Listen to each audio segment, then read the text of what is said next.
स्वराज मराठीमध्ये आपलं स्वागत आहे. सर्वसामान्यांचा आवाज, निर्भीड, बेधडक, स्वराज मराठी. पाहूया स्वराज्य मराठी टॉप 10 हेडलाईन्स.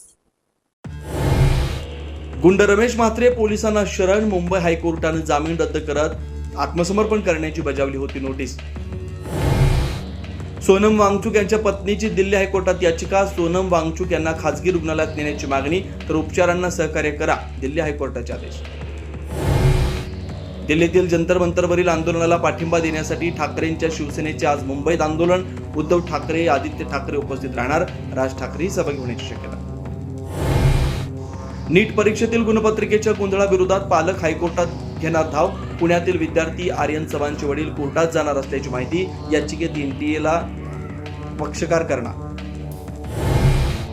शिवसेना नेते रवींद्र धंगेकर आणि त्यांच्या पत्नी नॉट रिचेबल. पुणे पोलिसांचं पथक शोधासाठी रवाना. खलील शेख आत्महत्या प्रकरणी धंगेकर दाम्पत्यावर गुन्हा दाखल. आषाढी एकादशी निमित्त उपमुख्यमंत्री एकनाथ शिंदेंकडून पंढरपुरात पाहणी दौरा. शिंदेंकडून वारकऱ्यांना पाण्याच्या बाटल्यांचं वाटप, तर चंद्रभागेतून होडीच्या साह्यानं शिंदेंची पाहणी. जपान ओपन बॅडमिंटनमध्ये भारताच्या पी.व्ही. सिंधूनं घडवला इतिहास. जपानच्या यामागुचीचा पराभव करत सिंधूनं जिंकली स्पर्धा. जपान ओपन जिंकणारी सिंधू पहिली भारतीय खेळाडू. राहुरी तालुक्यातील कोलार खुर्द इथं साई मंदिरासमोर कंटेनरच्या धडकेत महिलेचा जागीच मृत्यू. मुलगा व 8 वर्षाची नात थोडक्यात बचावले.